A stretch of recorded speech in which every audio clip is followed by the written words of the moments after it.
কোরআনে প্রবেশ করছি, এটা ইবাদত আরম্ভ হচ্ছে। ইবাদতের ভেতরে যদি কেউ ডিস্টার্ব করেন, আমি কিন্তু এটা বন্ধ করে দিব। যেখানে আছেন দাঁড়িয়ে, বসে, শুয়ে পড়েন, জায়গা পেলে কিন্তু কথা বলবেন না। ইবাদতে কথা বলা যায় না, এদিক ওদিকে তাকানো যায়। হ্যাঁ, এই যে উনি বলতেছি, হ্যাঁ, ইবাদতে এদিক ওদিকে তাকানো যায়। খালি কয়টা ফ্যান আছে গুনে নেওয়া যায়।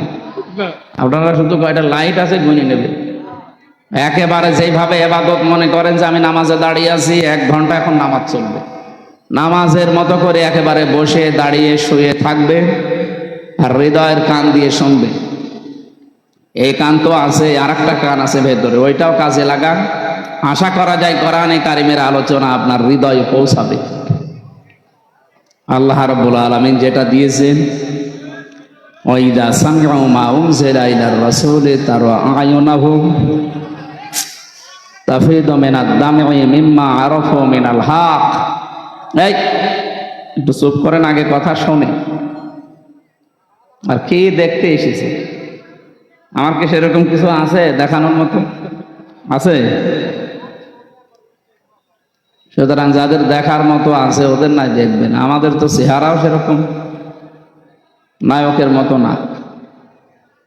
একটু শোনেন, আমি যা বলছি শোনেন। কোরআনে এই আয়াতে আল্লাহ জানিয়েছেন, নবী আপনি যখন তেলাওয়াত করবেন, ব্যাখ্যা দেবেন, যে মানুষগুলো এটা অনুধাবন করতে পারে, আপনি দেখবেন তাদের চোখ দিয়ে পানি পড়ছে। কোরআনের আলোচনা সবাই বুঝবে না, আর সবার চোখে পানিও আসবে না। যদি সত্যি আপনি অনুধাবন করতে পারেন, 2 ঘন্টা 5 ঘন্টা লাগবেন, আপনি 10 মিনিটে যথেষ্ট। আপনার জীবন পরিবর্তন হওয়ার জন্য কি 14 ঘন্টা ওয়াজ শোনা লাগে? হযরত ওমর কয় ঘন্টা ওয়াজ শুনেছিলেন? তেলাওয়াত শুনেছিলেন মাত্র কয়েক মিনিট। এতেই তার পরিবর্তন এমন হওয়া হয়েছে, কিয়ামত পর্যন্ত এরকম মানুষ দুনিয়ায় আসবে না। কি হয়েছিলেন বলেন তো? এই কোরআনের কারণে।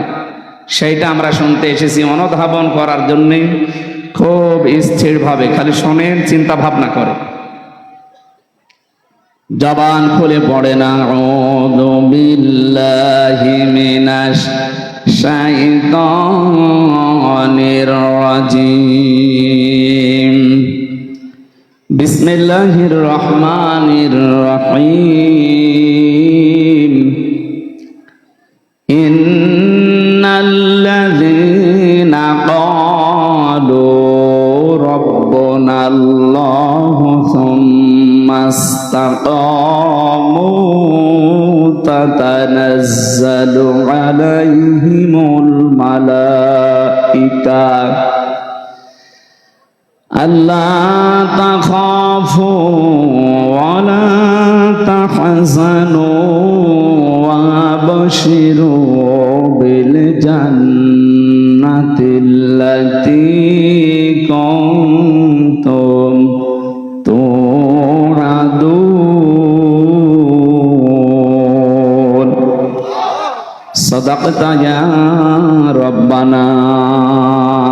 আল্লাহুম্মা সাল্লি আলা সাইয়্যিদিনা মাওলানা মুহাম্মাদ ওয়া আলা আলি সাইয়্যিদিনা মাওলানা।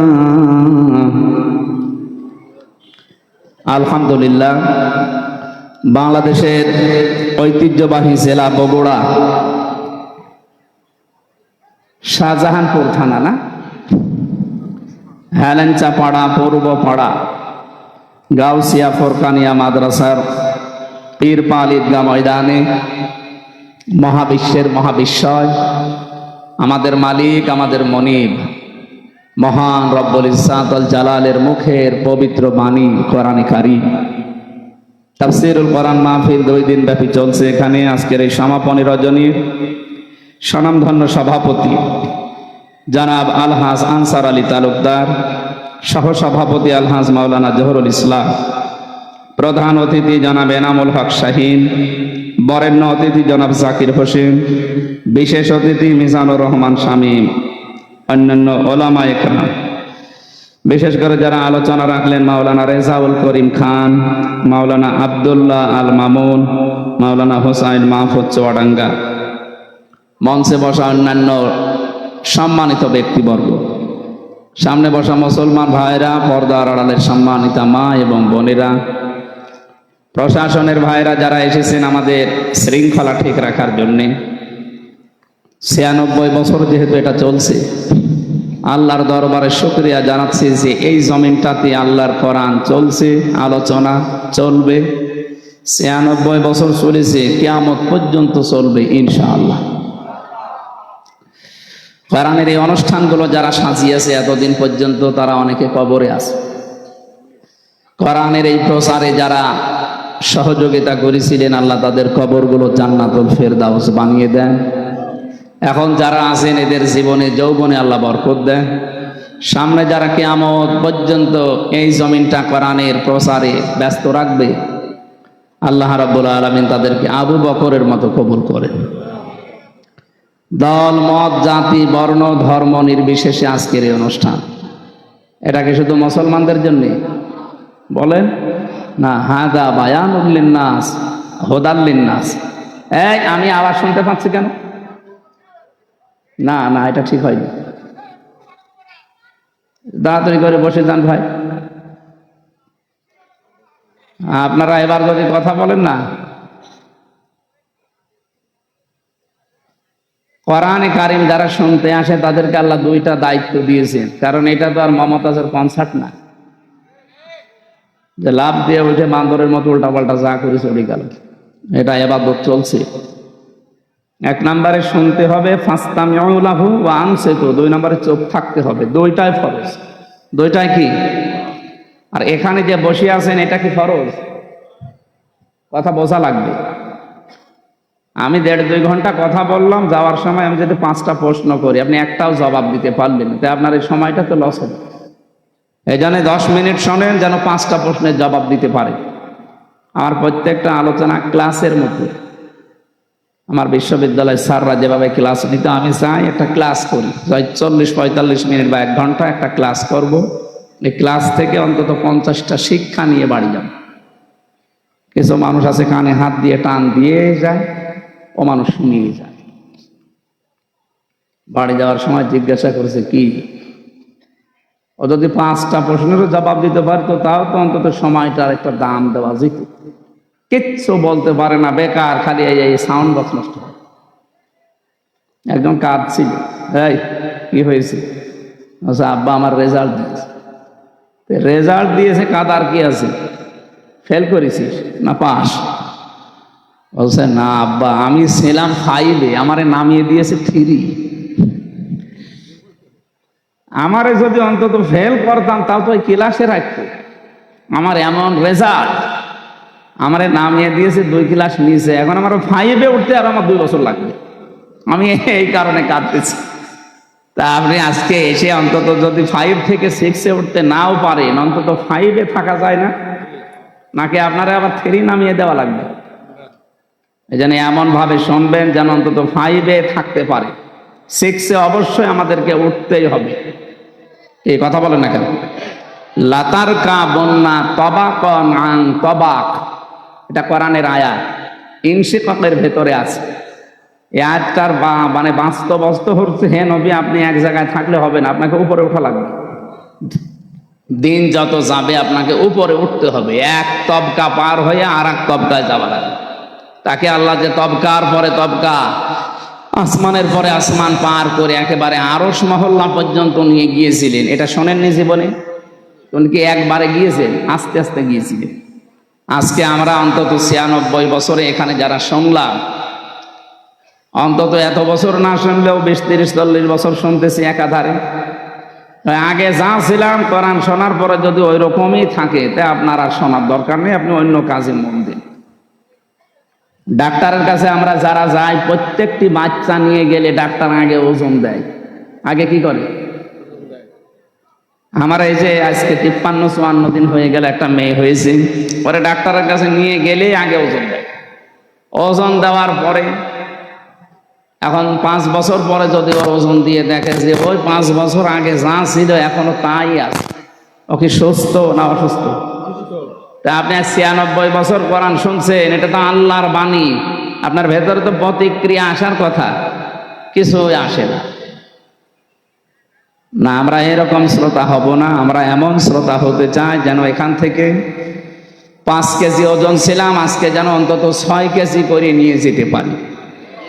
আমার কথা বুঝতেছে? আল্লাহ তুমি আমাদেরকে তৌফিক এবং ধৈর্য দিও, বলেন আমিন। তাহলে শুনতে আসি যারা, তাদের দায়িত্ব আল্লাহ কয়টা দিলেন? 1 নম্বরে চুপ থাকবে, যত কিছু হয়ে যাক কথা বলা যাবে না, যা হোক খুব বেশি হলেও ইশারা করবে। 2 নম্বরে শুনতে হবে। এটা মনে হয় আমি বানালাম না? সূরা আরাফ 204 নম্বর আয়াতে আল্লাহ জানিয়েছেন, ওয়াইদা কুরিয়াল কুরআনু ফাসতামিউ লাহু ওয়া আনসিতু লাআল্লাকুম তুরহামুন। রহমত নাজিল হবে এখানে যদি তোমরা শুনতে পারো আল্লাহর কোরআন আর চুপ থাকতে পারো। যেহেতু আপনি বসে আছেন, এইটা কিন্তু ফরজ না, আগের যে 2টা বললাম এইটাই ফরজ। শুনবেন ফরজ, চুপ থাকা ফরজ, আরে বসে থাকা নফল। বসে থাকা কি? আফদালুল ইবাদাতি তিলাওয়াতুল কোরআন। পৃথিবীতে যত নফল ইবাদত আছে সবচাইতে নফল ইবাদতের ভেতরে উত্তম এই কোরআনের অনুষ্ঠান। এখানে কোরআন পড়া হবে, শোনা হবে, বোঝা হবে, এটা উত্তম নফল ইবাদত। কিন্তু চুপ থাকা আর শোনা কি? বলেন বলেন। কাউকে সালাম দেওয়া কি ফরজ? সুন্নাত। সালাম দেওয়া কি? কিন্তু সালাম শোনার পরে জবাব দেওয়া দেখেছি। সালাম দেওয়া সুন্নাত, অথচ জবাব দেওয়া ওয়াজিব। না দিলে আপনার ওয়াজিব তরক করার গুনাহ হবে, আর ওয়াজিব তরক করলে কবিরা গুনাহ হয়। ও সালাম না দেওয়াই ভালো ছিল না? এই অনুষ্ঠান করে যদি আপনার গুনাহ হয়ে যায়, আমার মনে হয় এটা না দিয়ে গুনাহ যেটা হয় ওইটা একটু শান্তিও পাওয়া যেত, ওইটা দেওয়াই ভালো ছিল। না, আমরা এসেছি আমাদের কিছু নেওয়ার জন্য। সুতরাং আপনারা যা করছেন শ্রোতার দায়িত্ব পালন করেন। এখন আমি যারা বলতে আসে যারা, তাদের দায়িত্ব কি?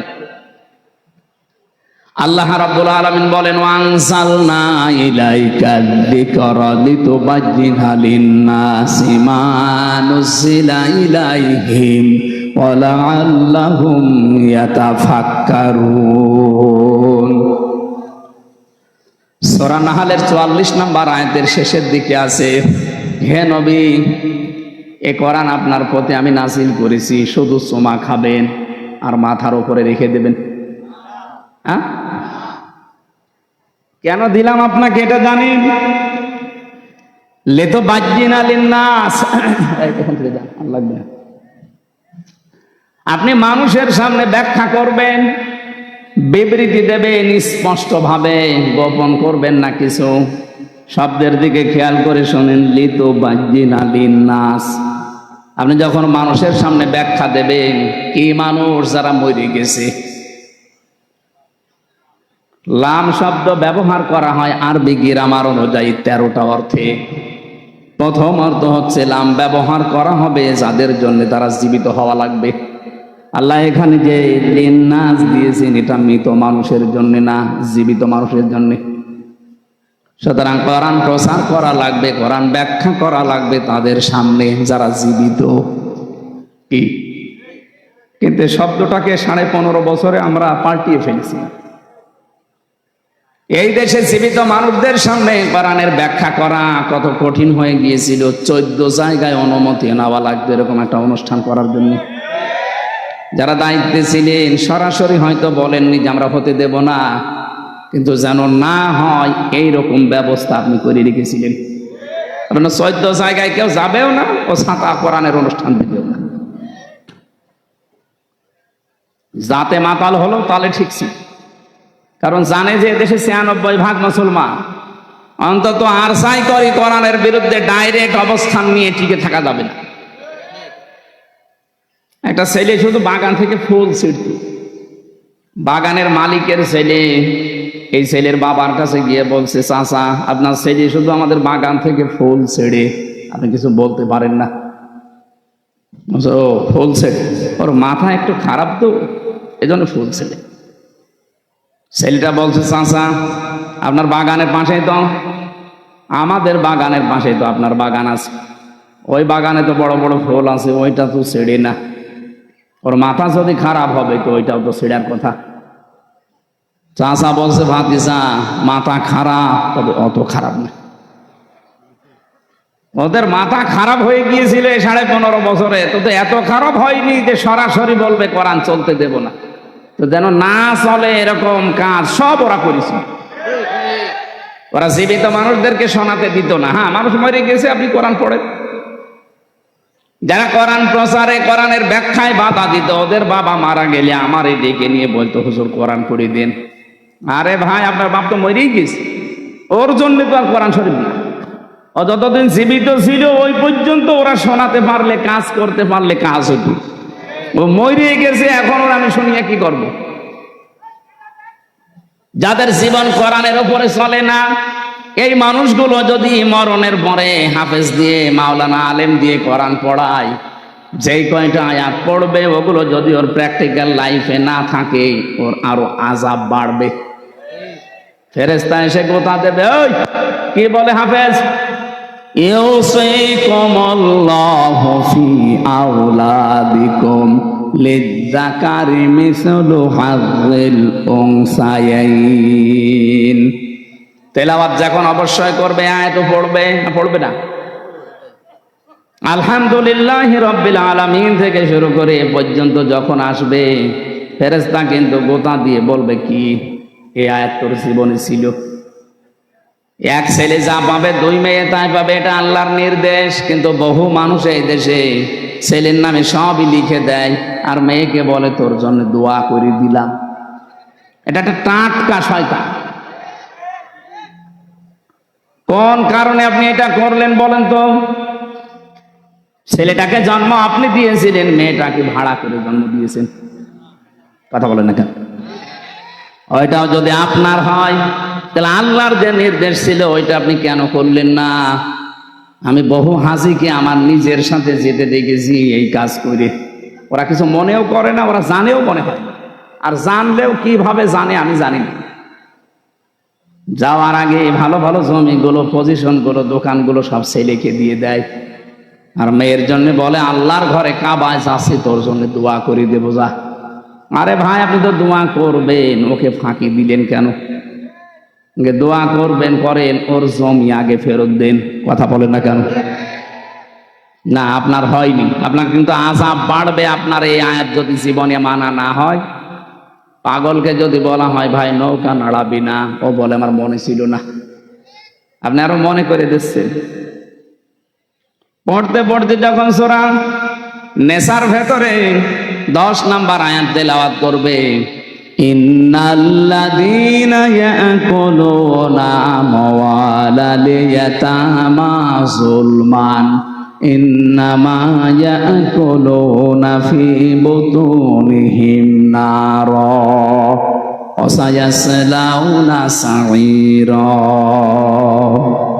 খুব খেয়াল করবেন, কয়েকটা তথ্য এখান থেকে পাওয়া যাবে। আল্লাহ পাক বলেন, ইন্নাল্লাযীনা, নিশ্চয় যারা, ইয়াকুলুনা, আকালা ইয়াকুলু মানে খাওয়া, এটা মজারে, বর্তমান, ভবিষ্যৎ, প্রেজেন্ট, ফিউচার। এখন যারা খাচ্ছে, ভবিষ্যতেও যারা খাবে। আমওয়ালাল ইয়াতামা, মালের বহু বচন আমওয়াল, আর ইয়াতামা একালি করে টান আছে।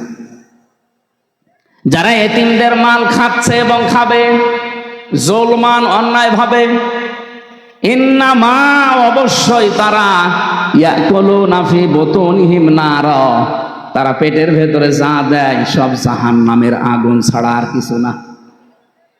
শব্দটা কত কঠিন, ভয়ঙ্কর দিয়েছেন আল্লাহ। খাবারকে আল্লাহ বলেন জাহান্নামের আগুন। এটা এতটুকু আল্লাহ যদি শেষ করে দিতেন, আল্লাহর কসম এই আয়াত আমি পড়তাম না। পরের শব্দটা আরো কঠিন, ওয়াসায়াসলাউনা সাঈরা। শব্দ শুরু করার আগে আল্লাহ সিন দিয়েছেন। সিন, সাউফা, কদ, লাম, এরকম 13টা শব্দ আছে আরবি গ্রামারে। আবার কোন সেন্টেন্সের আগে যদি একটা আসে, বাংলা অর্থ দাঁড়ায় খুব তাড়াতাড়ি, অতি শীঘ্রই।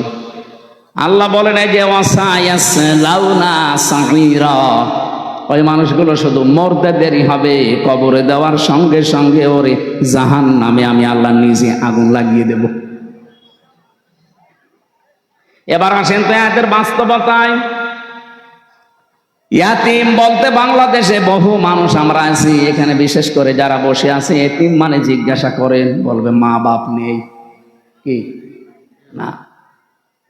এতিমের সংজ্ঞা, আপনার উপরে যারা আছে ওই আন্ডারে নিচে যারা কাজ করবে ওনার কাছে সবাই এতিম। একটা অফিসে 12,000 মানুষ কাজ করে, যিনি ওখানে এমডি আছে, এমডির নিচে যত মানুষ আছে সবাই তার কাছে এতিম, কারণ তার কলমের খোসায় এর চাকরি চলে যেতে পারে। কথা বলছেন না কেন? এই দেশের যিনি দায়িত্বে ছিলেন 18 কোটি মানুষের, তার কাছে আমরা সবাই এতিম। কি করলেন আপনি এতিমের সাথে? একজনকে তো এতিমের মাল আত্মসাৎকারী বলে 6-7 বছর জেল খাটাইলেন। আর আপনি কি করেছেন এতিমদের সাথে বলেন তো? 18 কোটি মানুষ আমরা সবাই আপনার কাছে এতিম ছিলাম। কেন বললাম এই কথা বলেন? কিছুদিন আগে আমার মামলাগুলো সব ঢিসমিস হয়ে গেছে, খারিজ হয়ে গেছে। আদালত আমার মামলা দেখার পরে বলছে, কি দেখে মামলার রায় দেবো, এর ভেতরে তো কোনো মাল নেই, সব খারিজ করে দিলাম। জান, আমি আদালতের এজলাসে দাঁড়িয়ে মনে করলাম, জিজ্ঞাসা করে বিচারপতি, এই মামলা তো 3 বছর আপনার কাছেই ছিল, এতদিন তো কিছু বলেননি, হঠাৎ এখন এই 5 তারিখের পরে কিসে আপনাকে কামড় দিল? এখন বলছেন যে কোনো মাল নেই। মাল এর আগে ছিল, এর আগেও তো মাল ছিল না। এ মামলাটা প্রায় 30 বারের উপরে সিএমএম কোর্ট, জজ কোর্ট, হাইকোর্ট মিলে 30 বার উপরে উঠিছে, একবারও জামিন দেয়নি। প্রত্যেকবার বলেছে না, এ দেওয়া যাবে না, কারণ এই লাল কালি মারা ছিল। আর এখন 5 তারিখের পরে কি আল্লাহ আপনাকে ইশারা দিল যে বলছেন কোনো কিছু এর ভেতরে পাওয়া যাচ্ছে না বিচার করার মতো, সব খারিজ করে দিলাম। উনি এই কথায় আমাকে বলতো, খাস কামড়ায় আমাকে ডাকও দিয়েছিল, কিন্তু আমি যাইনি, কারণ আমার রাগ হয়ে গিয়েছিল। কি করে 3টা বছর আমি ওনার কাছে, আমার বাবা, আমার চাচা, আমার যারা সবাকাঙ্ক্ষী, বিশেষ করে আমার মামলা যারা দেখাশোনা করত, এতবার একটা ঠুনকো মামলা নিয়ে যাওয়া লাগে। কিন্তু উনি এই কথাই বলতো, হুজুর আমার কিচ্ছু করার নেই, আমার হাত বাঁধা ছিল। কি বাঁধা ছিল বলেন তো? একটা হাইকোর্টের বিচারপতি যদি বলে আমার হাত বাঁধা ছিল, তো কোন দেশে ছিলাম আমরা টের পাচ্ছেন? এদেশে 1628টা চেয়ার আছে। এই চেয়ার ক্ষমতার চেয়ার, 1628টা চেয়ারের একটা মাত্র চেয়ারে হাত খোলা ছিল, বাকি সব চেয়ার ছিল হাত বাঁধা। কথা বোঝেন আমার? ওই যে একটা চেয়ারের হাত বাঁধা খোলা ছিল, ওরা যখন পালিয়ে গেছে পুরা 1629টা, 1627টা চেয়ার সব হাত আবু সাইদের মতো খুলে গেছে। এবার মামলা দেখে আর বলে না যা, আগে তো জামিনও দিত না, এখন বলছে খারিজ করে দিলাম। তার মানে উনিও পর্যন্ত এতিম ছিল, ওনার উপরে যারা আছে তার কাছে।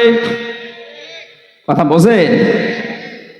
আপনি এতিমের সাথে কি করেছেন বলেন তো? এতিমের দিকে চোখ গরম করে তাকানো নিষেধ, তারে ঘাড়ে ধাক্কা দেওয়া নিষেধ, অথচ এতিমের সব অধিকার নষ্ট করে আপনি নিজে ক্ষমতায় বসে আছেন। 18 কোটি মানুষ আমরা এমন এতিম হয়ে গিয়েছিলাম, কাশি দেব তাও জিজ্ঞাসা করে দেওয়া লাগতো যে কাশি দেব।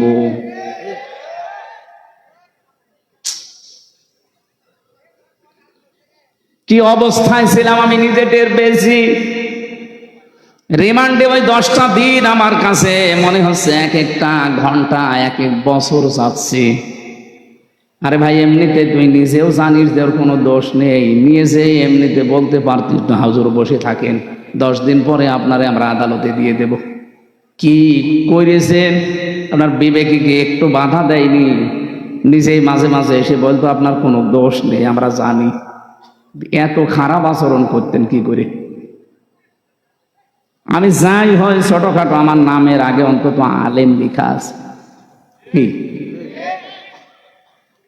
আপনি আমার পায়ে ডান্ডা বেড়ি লাগিয়েছেন, মাজায় দড়ি বেঁধেছেন ছাগলের মতো, হাত মানুষের সামনে বাঁধে আর আমার বেঁধেছে পেছনে। কালো কাপড় দিয়ে চোখ বেঁধে নিয়ে আপনি টাঙিয়ে দিলেন 11 ঘন্টা।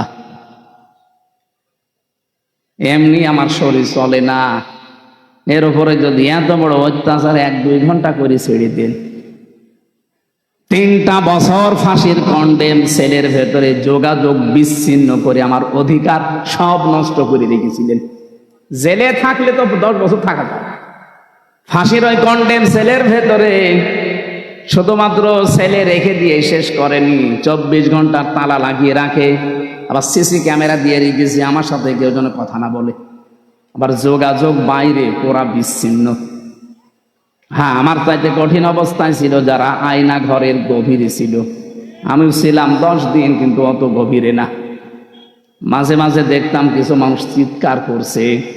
একটা মানুষ 2 বছর, 5 বছর, 8 বছর, 10 বছর, 14 বছর পড়ে আছে, কেউ জানে না। এত বড় বড় নখ হয়ে গেছে, চুল দাড়ি গোপ মনে হচ্ছে আকাশ থেকে, জঙ্গল থেকে মনে হয় বেরিয়ে আসতেছে। দেখলে আপনার ভয় লাগবে। যারা এত বড় নখ বলেন তো কি অবস্থা তার।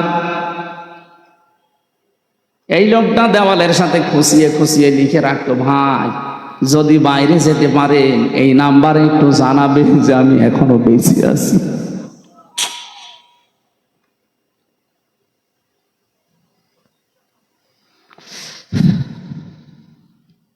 এতিমদের সাথে যা করা হয়েছে পৃথিবীর ইতিহাস পাল্টিয়ে ফেলেছেন, অথচ বিশ্ব নবীকে পর্যন্ত আল্লাহ জানিয়েছে, হে নবী সাবধান এতিমের ব্যাপারে। আর আইতাল্লাযী ইউকাযযিবু বিদ্দীন ফাযালিকাল্লাযী ইয়াদউল ইয়াতীম। আপনি কি ওই মানুষগুলোকে দেখেননি? হরফে ইস্তেফহাম, প্রশ্নবোধক চিহ্ন, ইন্টারোগেটিভ সেন্টেন্স। এটা নবীকে আল্লাহ প্রশ্ন করছেন, হে নবী আপনি কি ওই মানুষগুলোকে দেখেননি যারা কিয়ামত যে হবে এটা বিশ্বাস করে না? নবীজি বলেন, কই, আমার সামনে যারা আসে তো দেখে মনে হয় সব কিয়ামতে বিশ্বাসী মানুষ। এদের চেহারা সুরত দেখলে মনে হয় যে আকাশ থেকে মনে হয় জিবরাইল ওকে ফেলে দিয়েছে, এত সুন্দর চেহারা। কিয়ামত বিশ্বাস করে না মানে? আল্লাহ বলেন, হ্যাঁ আমি যেগুলো বলছি দেখেন এগুলোর ভেতরে আছে কিনা। ওয়ালা ইয়াহুদ্দু আলা তাআমিল মিসকিন ফাযালিকাল্লাযী ইয়াদউল ইয়াতীম। যারা এতিমের গলায় ধাক্কা দেয়, মিসকিনকে খাবার দেয় না। এখানে ইয়াহুদ্দু শব্দের শাব্দিক অর্থ উৎসাহ দেওয়া, নিজে না পারলে অন্যকে দিয়ে উৎসাহ দেওয়াবেন। মিসকিন সাকানায়াস কোন থেকে শব্দটা এসেছে? মিসকিন মানে যে মানুষের ঘর বাড়িও নেই, যে মানুষটা সব সময় শুধু থাকার জায়গা কোথায় পাওয়া যায়, কোথায় পাওয়া যায় এই চিন্তা করে। আর ইয়াতামা শব্দটা তআম থেকে বলা হয়। তআম মানে খাদ্য। যে লোকটা খাবারের চিন্তায় থাকে, খাবারের টেনশনে থাকে, এই মানুষটাকে এতিম বলা হয়। এই জন্যে সাফ পাতা এতিমের ব্যাখ্যায় ওপরে যারা আছে তার নিচে যত মানুষ আন্ডারে কাজ করবে সবাই তার কাছে এতিম। এইভাবে যদি বাংলাদেশে শব্দটা বোঝার পরে আমরা কাজে লাগাতাম, এদেশে কোনো মানুষের অধিকার তার অধীনস্থ যারা আছে নষ্ট হতো না। আজ কত মানুষ তার উপরে চেয়ারে বসতে পারে, কিন্তু এতিমরা যারা দাঁড়িয়ে আছে উপরে কলমের খোঁচা দিয়ে তাকে উপরে উঠতে দেয় না। এই 15.5 বছরে বহু মানুষের অধিকার আপনি নষ্ট করেছেন। বিভিন্ন চেয়ারে বসে বসে এই মানুষগুলোর অধিকার নষ্ট করার কারণে মানুষগুলো আজ উপরে উঠতে পারে না। ডক্টর ইউনূস আপনি দেখছেন আজ 10-12 দিন শুধু একই কথা বলছেন যে আমারে স্বচ্ছ নির্মল চরিত্রবান এই মানুষগুলো দেন, অথচ মানুষ নেই। মানুষ পাচ্ছে না এদেশে নির্মল চরিত্রের, স্বচ্ছ চরিত্রের। যারা সৎ চরিত্রের মানুষ, যোগ্যতা সম্পন্ন মানুষে মানুষ উনি পাচ্ছে না। পাবে কোথায়? 15.5 বছর তো এরকম মানুষকে উপরে উঠতে দেওয়া হয়নি। তাদেরকে ফেলে রেখেছেন এমন জায়গায় তারা 15.5 বছরে মরিয়ে গেছে একেবারে। আমার কথার অর্থ আপনি বোঝেননি, আমি শুধু ইঙ্গিত দিলাম। আজ এতিমদের অধিকার নষ্ট করা হচ্ছে, এতিমের মাল আত্মসাৎ করা হচ্ছে। যারা এতিমের মাল এতদিন খেয়েছেন, আপনি জাহান্নামের আগুন খেয়ে বেঁচে আছেন। আমি একজনের নাম বলছি, আপনি উল্টা পাল্টা নেবেন না। সালমান এফ রহমানি দরবেশ, এই যে 36,000 কোটি টাকা ও কি জায়েজ ভাবে কামাই করেছে। 7টা ব্যাংক থেকে এই টাকাগুলো মারিং কাটিং করা। ব্যাংকে হাজার হাজার লক্ষ মানুষের টাকা ছিল, আমরা এখন সব এতিম। কথা বলেন না কেন? এতিমের মাল যারা ভক্ষণ করে এরা জাহান্নামের আগুন খায়, এটা আমি বানালাম। সুতরাং এই কাজ যারা করেছিলেন, এমনকি অনেক মানুষ আছে সুদ খেয়ে আনন্দে আছে, টাকা ছেড়ে রাখে, টাকা আসে নাকি বগুড়ায় শুরু হয়নি, 1000 টাকা ছেড়ে রাখে, 1 মাস পরে 200 টাকা করে বেশি পায়। বলেন সুবহানাল্লাহ। আমি এরকম বহু মানুষ নিজের চোখে দেখেছি, টাকা ছেড়ে রাখে, টাকা আসে, ওই টাকা তোলে উনি খায় আর আল্লাহ আল্লাহ করে। বিশ্ববিদ্যালয় যখন শেষ করেছিলাম 15-16 সালে, কুষ্টিয়ার বড় বাজারে একজন দেখি জিকির করছে, যে ভাই আপনি সারাদিন নামাজ পড়তে যখনই আসি দেখি বসে বসে জিকির করেন, আপনার কোনো কাজ নেই? না, আমি কিছু করি না। তো কিছু না করলে শহরে থাকেন, টাকা পান কোথায়? আমার বাবার জমি ছিল, বিক্রি করে ব্যাংকে রেখে দিয়েছি, ওখান থেকে প্রতি মাসে মাসে লাভ আসে। বলছে না যে সুদ আসে, লাভ আসে, ওইটা তুলি খাই আর আমি আল্লাহ আল্লাহ করি। লাভ বলেন আর ইন্টারেস্ট বলেন, ওইটা কিন্তু সুদ, কবিরা গুনাহ হবে। আমারে বলছে হুজুর আমি জানি সুদ খেলে কবিরা গুনাহ হয়, এজন্য টাকা আমার নামে না, টাকা আমার বোন নামে। বোর নামে টাকা রেখে দিয়েছে, গোনা যদি হয় আমার বোর হবে। এরপরেও যদি গোনা হয়ে যায়, যে বসে বসে জিকির করি, এটা খেলা করার জন্য না। এই জিকিরের সওয়াব আর ওই গোনা কাটাকাটি, মাঝখানে জান্নাতে যাব ফাও। কি ধান্দায় আছে দেখেছে? এরকম ধান্দা মাঝ মানুষ বগুড়ায় নেই। যারা এই যে টাকা ছেড়ে রাখেন, টাকা আসে, আর কিছু না হোক আপনার মায়ের সাথে জেনা করার গোনা হচ্ছে, এটা কি বিশ্বাস করে নাকি আমি বানালাম? হাদিস কোরআনে কারিমে সূরা বাকারার ভেতরে আছে, যারা সুদ খায় তাদেরকে শয়তান এরকম মাসাহ করে দেয়।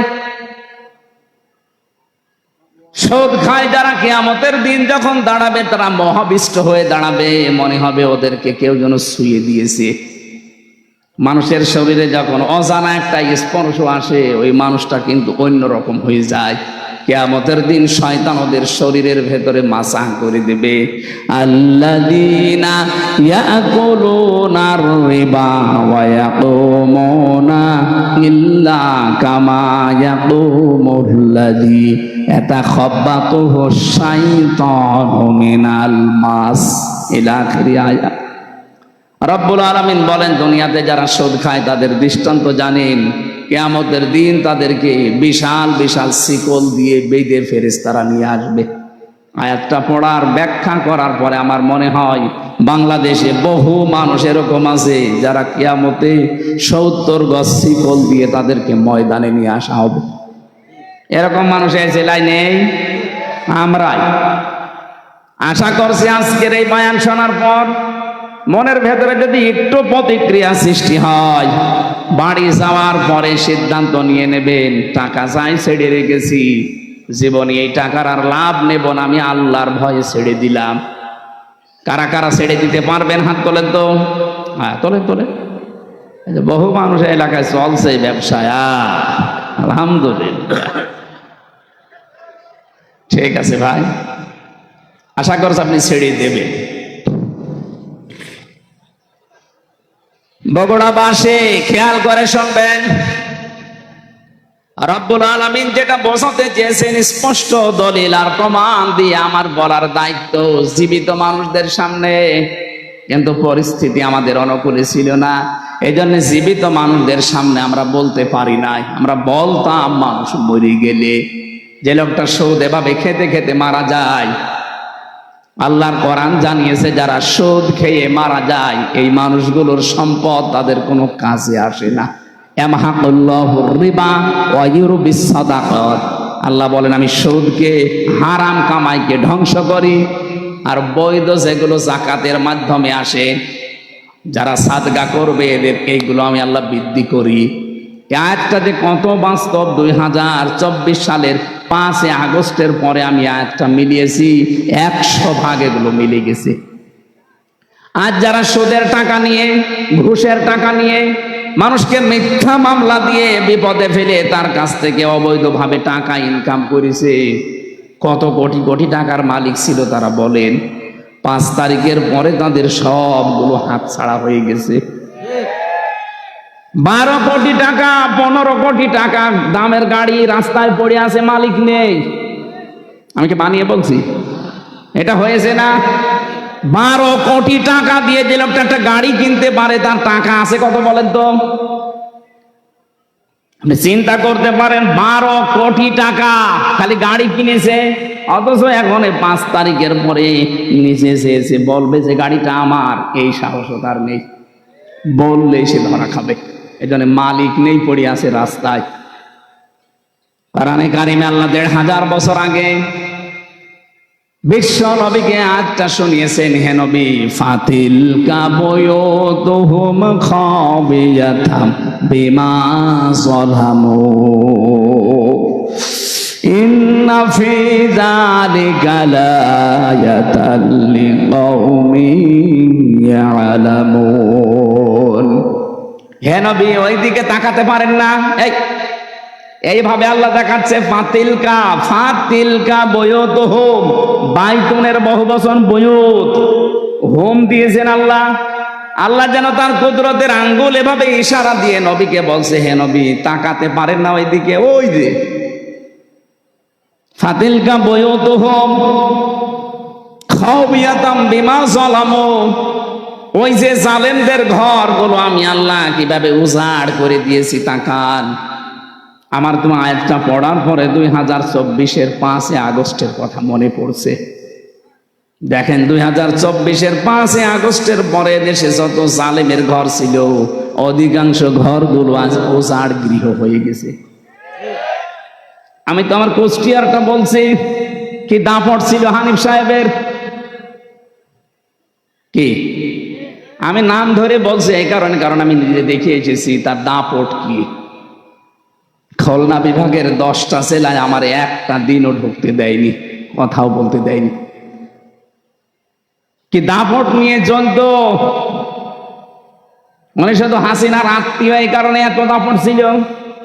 এদেশের 3 নাম্বার পজিশনে চলে গিয়েছিল, অথচ এই 5 তারিখের পরে 1:30টার সময় যিনি পালিয়েছে, বিকাল 5টা বাজতে বাজতে তার বাড়ির একটা ইটও আর নেই, সব খুলে নিয়ে চলে গেছে।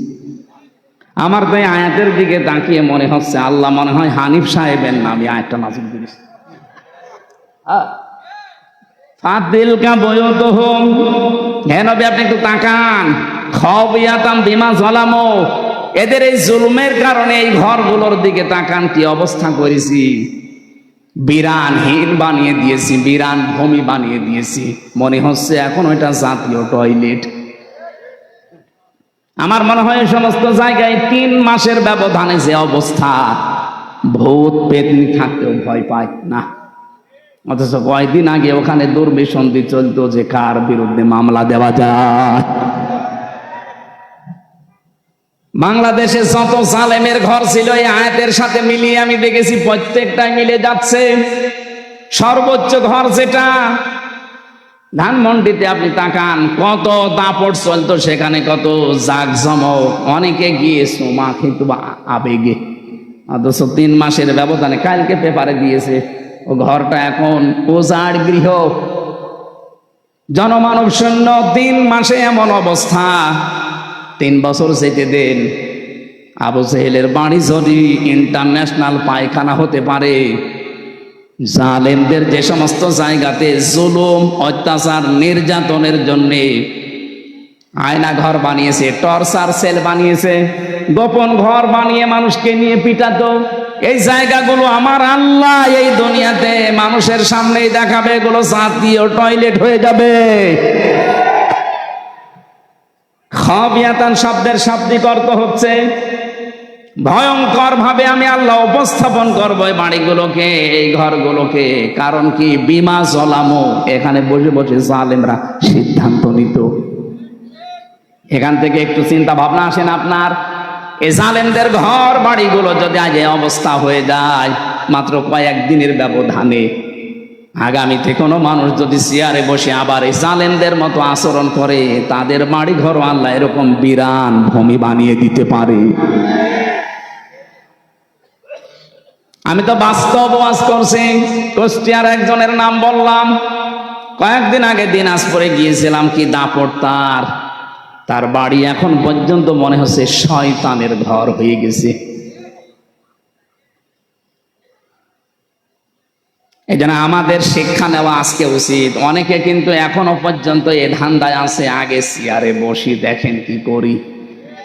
আপনি যদি আবার ওই জালেমদের মতো আরম্ভ করেন, আপনাকে ওই ইতিহাস নিন্দিত ঘৃণিত ওই হিটলারের মতো, চেঙ্গিস খানের মতো, বিশেষ করে যারা জালেম তাদেরকে যেভাবে চিহ্নিত করে রেখেছে ইতিহাস, আপনাকেও করে রাখবে। ইয়াজিদ, কি সুন্দর নাম, অথচ এই নামটাকে আল্লাহ ঘৃণিত করে দিয়েছে, গালি বানিয়ে দিয়েছে। কোন হিন্দুকে যদি বলেন ভাই ছেলে হয়েছে ইয়াজিদ রাখেন, ও বলবে ইয়ার কি করে, ইয়াজিদ একটা নাম নাকি, কত একটা গালি, কথা বলেন না কেন? অথচ নামটা কত সুন্দর, ইয়াজিদ।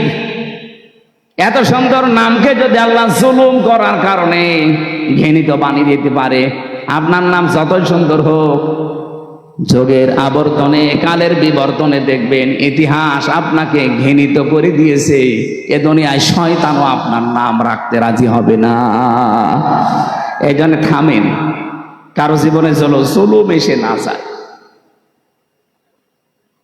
এই জন্য অবৈধ ইনকামের টাকা পয়সা যারা এতদিন রেখে গেছেন, দুইটা ক্ষতি হবে আপনার।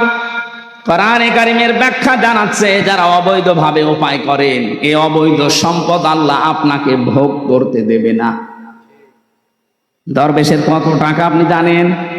বাংলাদেশের শ্রেষ্ঠ ধনীর তালিকায় তার নাম, অথচ এখন জেলখানার মেঝের উপরে শুয়ে আছে। আমি যেভাবে মাটির উপরে শুয়ে থাকতাম সেইভাবে আছে। কি হইল তার এই টাকা পয়সা? এটা তো দুনিয়া গেল। আল্লাহ পাক বলেন সব চাইতে ভয়ঙ্কর কথা, যারা অবৈধভাবে দুনিয়া ইনকাম করবে, চর্ম চোখে দেখতে মনে হবে বিশাল কিছুর মালিক হয়ে গেছে, এ মানুষটা মরণের সঙ্গে সঙ্গে ঈমান নসিব হবে না, বেঈমান হয়ে মরবে। এর চাইতে আপনি কি চান? সম্পদগুলো ভোগ করতে পারলেন না, বেঈমান হয়ে মরে গেলেই তো শুরু হবে কবরে। ওই যে মুগুরের বাড়ি, একবার বাড়ি দেওয়ার সঙ্গে সঙ্গে 70 গজ নিচে চলে যাবেন, আবার নখ দিয়ে ফেরেশতারা টেনে তুলবে, আবার বাড়ি লাগাবে। কার জন্য কি করে গেলেন আপনি? আপনার ছেলের জন্য, মেয়ের জন্য, বর জন্য, মা বাবার জন্য করেছিলেন নাকি? মনে মনে ভাবতেন যে ঘুষের টাকা 20,000, 50,000, 1 লাখ নিলাম, আমার ছেলে মেয়ে বউ, আমার মা বাবা শান্তিতে থাকতে পারবে। পারবে, কিন্তু একটা বারের জন্য জিজ্ঞাসা করেন, 1 লাখ টাকা ঘুষ খেলে যে গোনাটা হয়েছে, এই পাপটা আপনার ওই মা বাবা নেবে কিনা? এমনকি যাদের জন্য সম্পদের পাহাড় তৈরি করে রাখলেন, আমার বাস্তব অভিজ্ঞতা আমি বলছি, এখানে আমরা যত মানুষ আছি, এই যে এই মানুষটা মনে করেন সম্পদের অবৈধ একেবারে বিশাল পাহাড় তৈরি করে মারা গেল, 200 বছর পরে যদি বগুড়াতে ফিরে আসে, তখন তো আর এই মানুষগুলো পাবে না। পাবে? 200 বছর পরে আমাদের নাতির নাতির নাতি, 3 প্রজন্মের পরে এক লোক আসবে, উনি যদিও সেই সময় এসে বলে এই বাড়ি কিন্তু আমার, ওই বাড়িতে আপনার 3 প্রজন্মের পরে যারা আসবে ঢুকতে দেবে? আপনি যতই পরিচয় দেন, আমি কিন্তু তোর বাবার বাবার বাবা, বলবে কিসের বাবা? যদি থাকতে চান মসজিদের বারান্দায় গিয়ে থাকেন, এই বাড়িতে আপনাকে ঢুকতেও দেবে না। যদি যেতে না চান জুতা দিয়ে পিটাবে, এটাই বাস্তবতা। আর পুরা কোরআন শরীফের সামারাইজি এইটা। আমি পুরা কোরআন শরীফে আমি তাফসিরের উপরে অনার্স মাস্টার্স করেছি, আমি দেখেছি আল্লাহ এইটাই বোঝাতে চেয়েছেন, অমাল হায়াতুদ দুনিয়া ইল্লা মাতাউল গুরুর। ও হামসা, দুনিয়ার জীবনটা কিন্তু ধোঁকা। দুনিয়ার জীবন কি? তোমার মা বাবা ভালোবাসে ঠিক আছে, একটু কিছু করে দেখো ওই মা বাবার ভালোবাসা হারিয়ে যাবে। তোমার স্ত্রী ভালোবাসে ঠিক আছে, সন্তানাদি তোমারে ভালোবাসে, একটু উল্টা পাল্টা কিছু করে দেখো ভালোবাসা সব পালাবে। পৃথিবীর জমিনটায় ধোঁকা, যার জন্য যা করছেন বৈধটা না হয়ে অবৈধ হলে ওরাই আপনার বিপক্ষে কিয়ামতে জাহান্নামে দেওয়ার জন্য ব্যস্ত হয়ে পড়বে। ডাক দিয়ে বলবে ওয়াকালাল্লাযীনা কাফারু রব্বানা আরিনাল্লাযাইনি আযাল্লানা মিনাল জিন্নি ওয়াল ইনস লাহুম কুলুবুল লা ইয়াফকাহুনা বিহা রব্বানা আরিনাল্লাযাইনি আযাল্লানা মিনাল জিন্নি ওয়াল ইনস নাজআলুহুমা তাহতা আকদামিনা লিয়াকুনা মিনাল আসফালিন। আল্লাহকে নিজে ডাক দিয়ে বলবে, আল্লাহ এ আমার বাবা, এ আমার বড় ভাই, এ আমার নেতা, এদেরকে আমি দেখিয়ে দিলাম এই মানুষগুলো নিজেদের স্বার্থে আমাদের জন্য বহু কিছু দুনিয়ায় করেছে, ওদেরকে আমরা করতে বলি নাই। দেখিয়ে দিলাম আমাদেরকে যা শাস্তি দিবা শুধু ওদেরকে আমাদের কাছে এনে দাও, তোমার কিছু করা লাগবে না। তাহাতা আকদামিনা, কদমের বহু বচন আকদাম, পা শব্দের বহু বচন, আল্লাহ দুই দ্বিবচন দিয়েছেন, বহু বচন। দুই পায়ের নিচে ওদের মুখের উপরে লাথি দিয়ে জাহান্নামের একেবারে নিচে দিয়ে ফেলবো। ওই সন্তান বলবে যে সন্তানকে 2 তলা বাড়ি বানাতে গিয়ে আপনি বৈধ অবৈধ দেখেননি, বাবা শাহজালাল সব হালাল। এরকম পাগল দেশে নেই, আছে মানে আমরা যেন পাগলামি আর না করি সামনে। সুতরাং ব্যাখ্যা যখন যেইটা করব কোরআনে কারিম দিয়ে, আমার দায়িত্ব হবে জীবিত মানুষদের সামনে এই সঠিক কথাগুলো তুলে ধরা। আর যারা জীবিত মানুষ শুনবে তাদের দায়িত্ব কি? না লিতুবাজ্জিনা লিন্নাস, আল্লাহ পাক বলেন ওয়ালা আল্লাহুম ইয়াতাফাক্কারুন, হে নবী আপনার সামনে যারা এই কথাগুলো বুঝবে, শুনবে, অনুধাবন করবে, এরা যেন বাড়ি যেয়ে চিন্তা ভাবনা করে। সুতরাং শুধু 1 বছর পরে পরে শুনতে আসবেন আর গরুর মতো জীবন কাটাবেন না, শোনার পরে বাড়ি যেয়ে চিন্তা ভাবনা করেন। তাই তো আমি যদি 200 বছর পরে আবার বগুড়ায় ফিরে আসি, আমার নিজের আপন জনরাই তো আমার বাড়ি উঠতে দেবে না। আল্লাহ আমাদেরকে তুমি এই পাগলামি থেকে অন্তত বাঁচাও। এটা হবে, এর প্রশ্নের জবাব আল্লাহ আগেই পাঠিয়ে দিয়েছেন। এরপরও যদি আমরা কেউ ফেল করি, আমার মনে হয় ওরে 5 থেকে নামিয়ে দেওয়া দরকার। কিসে? আল্লাহ আমাদের বোঝ দাও, বলেন আমিন। কোরআনে কারিমের 6666টি আয়াত, মাত্র একটা আয়াত পড়েছি, সূরা হামিম সেজদার 30 নম্বর আয়াত। আমাকে আল্লাহ এই মাথার ভেতরে যে জ্ঞান দিয়েছেন, এই আয়াতে যত কথা আছে আমার কাছে ব্যাখ্যা নোট করা আছে। আমার মনে হয় মরণ পর্যন্ত যদি আয়াতটার ব্যাখ্যা করা হয় তারপরও শেষ হবে না, এত কথা এর ভেতরে লুকানো আছে। আমরা যতটুকু পারি এবার তাফসীর আকারে কথা বলবো ইনশাআল্লাহ। কোরআনে কারিম এবার আহ্বান জানাচ্ছে, ইন্নাল্লাযীনা ক্বালু রাব্বুনাল্লাহ, অবশ্যই যারা এই কথা বলতে পারে আমাদের রব আল্লাহ, সুম্মাস্তাকামু, এর উপরে টিকে থাকে, ইস্তেকামাত ময়দা করে, দৃঢ়তা নিয়ে অটুট থাকে, অটল থাকে, স্থিতিশীল থাকে, তাতানাজ্জালু আলাইহিমুল মালায়েকা, তারা বিপদে পড়লে আমি আল্লাহ গ্যারান্টি দিলাম তাদের জন্য ফেরেশতা নাজিল করেও সাহায্য করব। আমি জানি এই কথা শোনার পরে আমাদের 100% বিশ্বাস অনেকেরই নেই। আল্লাহ যে মুমিন বান্দারা বিপদে পড়লে সাহায্যের জন্য ফেরেশতা পাঠাতে পারে, এটার বিশ্বাস আমাদের এখনো তৈরি হয়নি। খালি শুনি সেই জন্মের পর থেকে যে বিপদে পড়লে মুমিনদের জন্য আল্লাহ ফেরেশতা পাঠায়, কোনদিন তো চর্ম চোখে দেখি না, এই জন্য আমাদের বিশ্বাস হয় না। আল্লাহ রাব্বুল আলামিনের কথাগুলো আমাদেরকে বিশ্বাস করা লাগবে কি 98% না 100%? তাহলে 100% বিশ্বাস করলে আজকের এই আয়াত থেকে কয়েকটা সিদ্ধান্ত নিয়ে বাড়ি যাওয়া লাগবে। ফেরেশতা একটা দুইটা না, মালাইকা বহু বচন। মালা কোন আল্লাহ দেননি।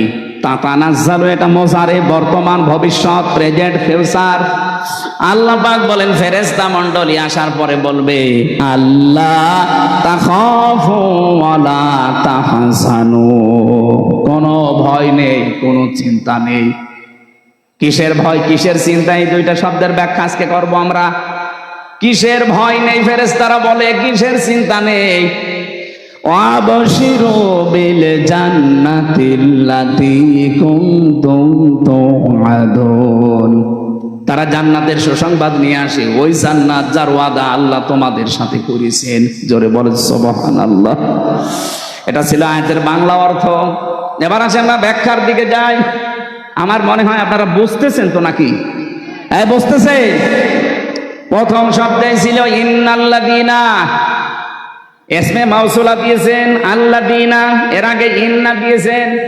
আল্লাহ যদি শুধু আল্লাযীনা দিয়ে শুরু করতেন তাও বাংলা অর্থ চলে আসতো, যে আল্লাযীনা ক্বালু রাব্বুনাল্লাহ, যারা বলে আমাদের রব আল্লাহ। আল্লাহ বলেন না, আমি গ্যারান্টি দিলাম ইন্নাল্লাযীনা। বাবা মাঠে যাওয়ার আগে সন্তানকে বলছে আমি মাঠে গেলাম, দুপুরবেলা খাবার নিয়ে যাবে। সারাদিন পরিশ্রম করে বিকালে এসে দেখছে ছেলে খাবার নিয়ে যায়নি, মার্বেল খেলছে। কি বাবা তো খুব খুশি হবে। গরু মারা যে লাঠি আছে ওইটা দিয়ে পেটাবে আর বলবে বেটা তোরে আমি 100 বার বললাম খাবার নিয়ে যাবে, তারপরও তুই গেলি না। 100 বার বলেছি, কয়বার? আপনারা 100 বার, একবারের ভেতরে 100 বারের গুরুত্ব ছিল। আল্লাহ কোন শব্দকে 100 বার বলার ইরাদা যদি করেন, অতবার না বলে একবারেই আয়াতের আগে, শব্দের আগে ইন্না লাগিয়ে দেন।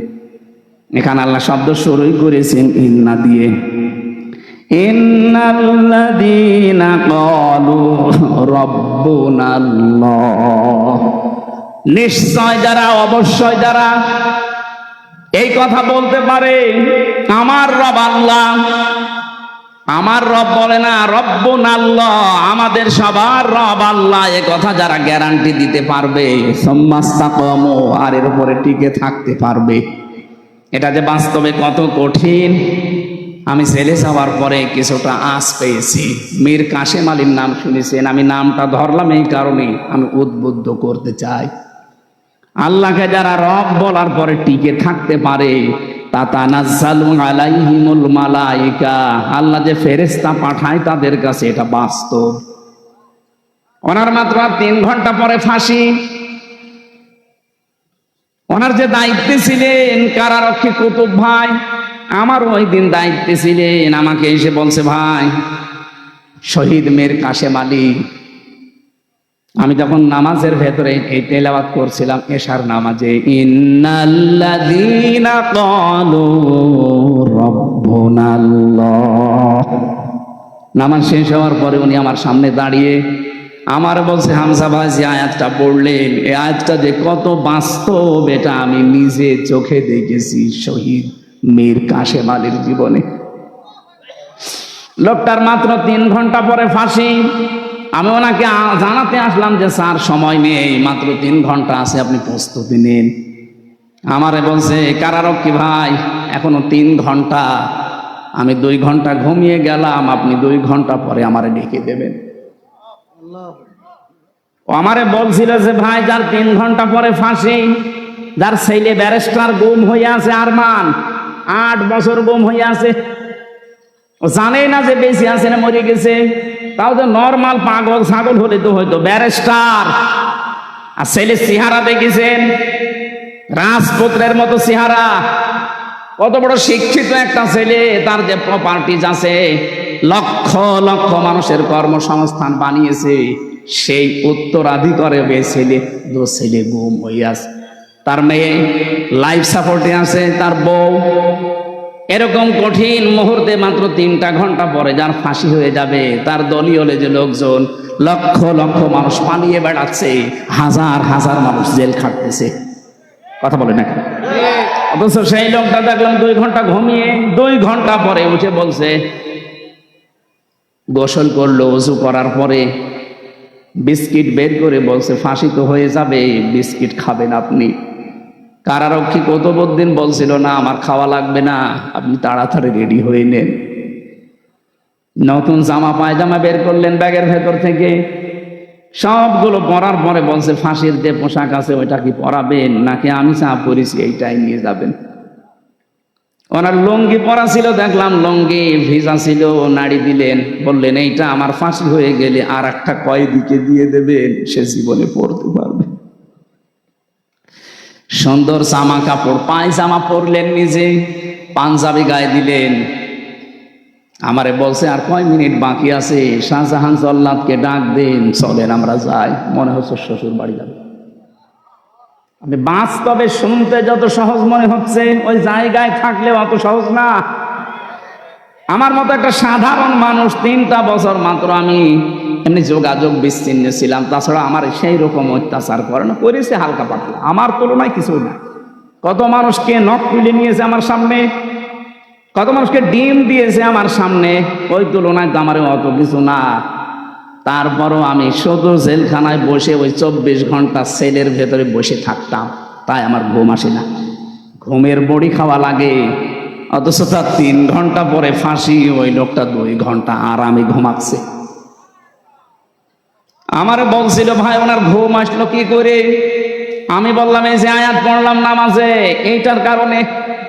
যারা আল্লাহকে সত্যি মন থেকে রব বলার পরে টিকে থাকতে পারে, যত ঝড় ঝাপটা আসুক না কেন, দুনিয়া একদিকে আমার রব একদিকে, এই সিদ্ধান্তের উপরে যারা অটল থাকতে পারে, কোরআন গ্যারান্টি দিচ্ছে তাদের বিপদে আপদে আল্লাহ ফেরেশতা নাজিল করে। অবশ্যই ফেরেশতা তার কাছে এসেছিল, মাস্ক নিয়ে এসেছিল, নয়তো এই 2 ঘন্টা তার ঘুম আসার কথা না। কারণ আমি নিজের সাক্ষী, ঘুমের বড়ি সিটাক্সিন খেয়ে, কষিয়াম খেয়েও আমার ঘুম আসে নাই। খালি আমার ওই ছোট মেয়েটার চিন্তা হয়তো কি করছে সে, অথচ তার নিজের ছেলে গুম হয়ে গেছে। আমার মেয়ে তো মাটির সাথে কথা বলে, সময় 7 মাস রেখে এসেছিলাম, ও তো মরে গেলেও অসুবিধা নেই, আর একটা মেয়ে হবে।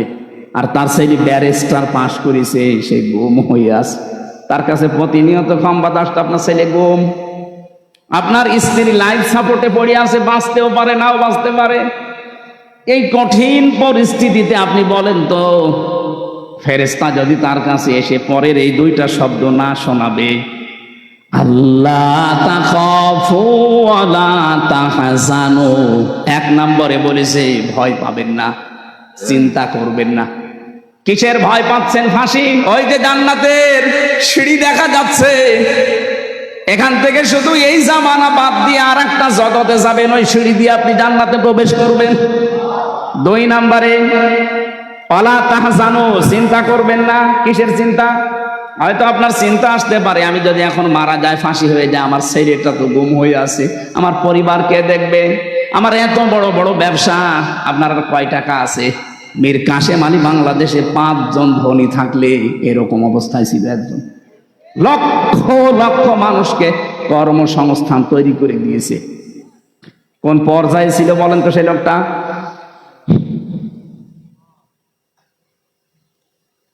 যার শুধু হাতের এরকম ইশারা দিলে লক্ষ লক্ষ মানুষ ওঠে বসে। আমার কথা তো ছাগলও শোনে না। মুরগি যে যদি বলা হয় মুরগি ধান খাস না, মুরগি আরো চড়ে চড়ে খায়। আর তার কি ক্ষমতা আল্লাহ দিয়েছিলেন, পাওয়ার দিয়েছিলেন সারা বাংলাদেশে না সারা পৃথিবীতে, মুসলিম বিশ্বে তার একটা নাম ছিল আলাদা। আমি কতগুলো মুসলমান দেশ ঘুরে আসলাম, এই দেশে কয়েকজনকে অনেকেই চেনে, তার ভেতরে মীর কাশেম আলী একজন। বহু মানুষের কর্মসংস্থান বানিয়েছে, তাও জায়েজ ভাবে, আরাম ভাবে না। এই মানুষটাকে ফেরেশতারা হয়তো এই কথা বলেছিল, আমি তাফসিরে পড়েছি, এইভাবেই লেখা আছে। ফেরেশতারা বলে চিন্তা করবেন না, আপনার দলীয় লোকজন পালিয়ে বেড়াচ্ছে, জেলখানায় আছে, আপনার স্ত্রী অসুস্থ, ছেলে গুম হয়ে আছে, ব্যবসা প্রতিষ্ঠানগুলো সব সরকার হাতছাড়া করে নিচ্ছে, কোনো চিন্তা নেই, ভয় নেই, এগুলোর সব দায়িত্ব আল্লাহ নিজে নেবে। এই কথাটা কানের কাছে যখন ফেরেশতারা বলে তখন তার ঘুম আসে, তাছাড়া ঘুম আসা সম্ভব না। ফেরেশতারা এসে তার সামনে জান্নাতটা তুলে ধরে, যেমন হযরতে আসিয়ার সামনে জান্নাত তুলে ধরেছিল ফেরেশতারা তিনি যখন ঈমানের পরীক্ষা দিচ্ছিলেন। إذ قالت رب ابن لي عندك بيتا في الجنة ونجني من فرعون وعمله ونجني من القوم الظالمين। সম্মানিত মা বোন যারা এসেছেন, এই আয়াতে আপনাদের দুইটা শিক্ষা আছে। মেয়েরা এসেছে, আমার মা বোনেরা, অনেকে মনে করে আমি নামাজ পড়ি, রোজা রাখি, কালো বোরকা পরে বেড়াই, আমি জান্নাতে যাব না, যাবে কে? না। হযরতে আসিয়ার দিকে তাকান, এত বড় কঠিন পরিস্থিতি, তার ঈমানের উপরে টিকে থাকতে গিয়ে তার হাতের ভেতরে পেরেক লাগিয়েছে তার নিজের স্বামী ফেরাউন, তার কপালে পেরেক লাগিয়েছে, পায়ের ভেতরে চালাকা লাগিয়েছে, মাথার উপরে গরম তেল ঢেলে দিয়েছে, চুলগুলো সব উঠে গেছে। কঠিন পরিস্থিতি যখন চলছিল, আল্লাহ নিজে ফেরেশতা জিবরাইলকে বলছে জান্নাত তুলে নিয়ে আমার বান্দির সামনে ধর। হযরতে আসিয়া জান্নাত দেখার পরে ডাক দিয়েছিলেন, হে ফেরেশতা জিবরাইল, জান্নাত আল্লাহ পাঠিয়েছে, আল্লাহকে একটু বলেন উনি যেখানে আছে ওই জায়গায় যেন একটা ঘর আমার জন্য আলাদা বানিয়ে রাখে, ওই ঘরে বসে বসে 24 ঘন্টা আমি আল্লাহকে সব সময় দেখতে চাই। এক নম্বরে তিনি কি ঈমানের পরীক্ষায় কি কথা বললেন, দ্বিতীয় নম্বরের কথাটা মেয়েদের জন্য বলার জন্য আমি আয়াতটা পড়লাম। হযরতে আসিয়া বলেছিলেন, রব্বি নাজ্জিনি মিন ফিরআউনা ওয়া আমালিহি ওয়া নাজ্জিনি মিনাল কওমিজ জালিমিন। দুই জায়গায় এক আলিফ করে টান আছে। হযরতে আসিয়া বলেছিলেন, হে আল্লাহ, আমার স্বামী ফেরাউন নিজে জুলুম করছে, লোকজন দিয়ে করাচ্ছে, এই জুলুমের যে বিভৎস অত্যাচার সীমা লঙ্ঘন করে ফেলেছে, আমি জীবিত অবস্থায় আমার শরীরের ভেতরে শলাকা পেরেক, আমার মাথার চুলগুলো সব তুলে ফেলেছে, আমার লজ্জা স্থান ওরা বর্ষা মারবে বলে রেডি হয়ে আছে। এ কঠিন পরিস্থিতি দেখে তুমি যেন রেগে যেও না, তুমি আমাকে বাঁচাও অন্তত এই জুলুম থেকে, আমার স্বামীর অত্যাচার থেকে, আর যাদেরকে দিয়ে অত্যাচার করায় তাদের অত্যাচার থেকে তুমি আমাকে বাঁচাও, কিন্তু তুমি আমার স্বামীর উপরে গজব দিও না। চিন্তা করেছেন কোন অবস্থায় দোয়া করছে? এত বড় কঠিন ভয়ঙ্কর অত্যাচার জুলুম নির্যাতনের পরও তিনি স্বামীর জন্য বরদোয়া করেননি। হ্যাঁ, বলেছিলেন তুমি আমাকে স্বামীর অত্যাচার থেকে বাঁচাও, আমার স্বামীর উপরে তুমি অত্যাচার করো না।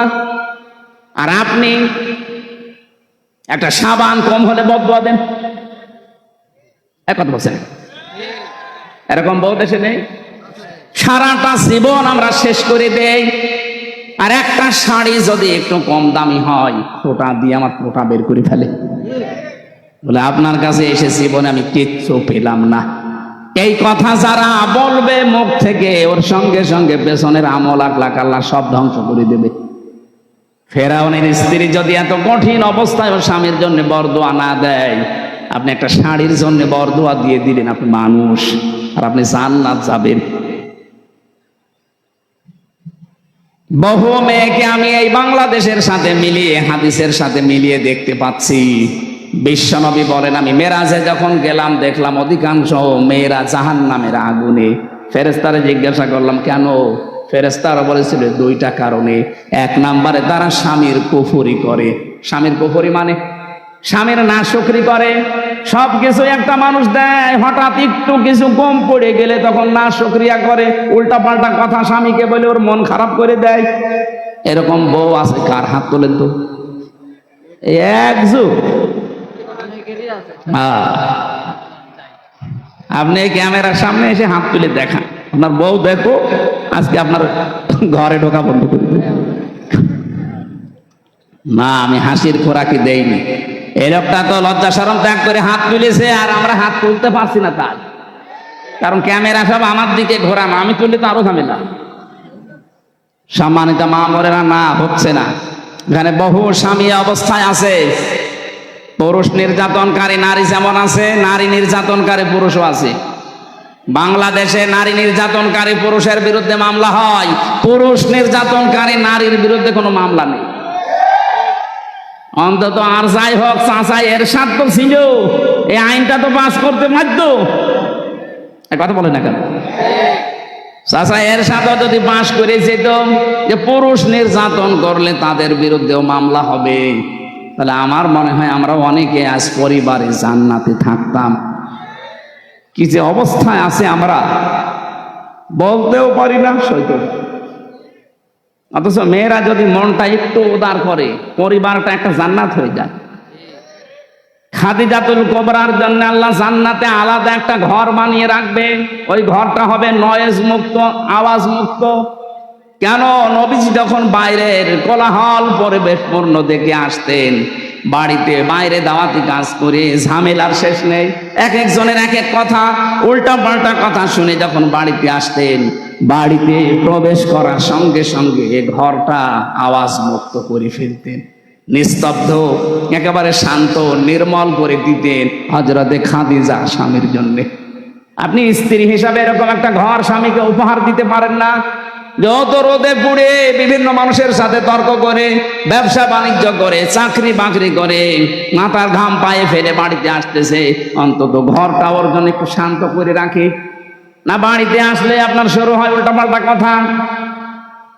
আপনার জন্য জান্নাতে এরকম আলাদা ঘর বানানো দূরের কথা, স্বামীকে যারা এরকম মানসিক কষ্টে রাখেন তার জন্য আল্লাহ জাহান্নামে একটা ঘর বানিয়ে রাখবে।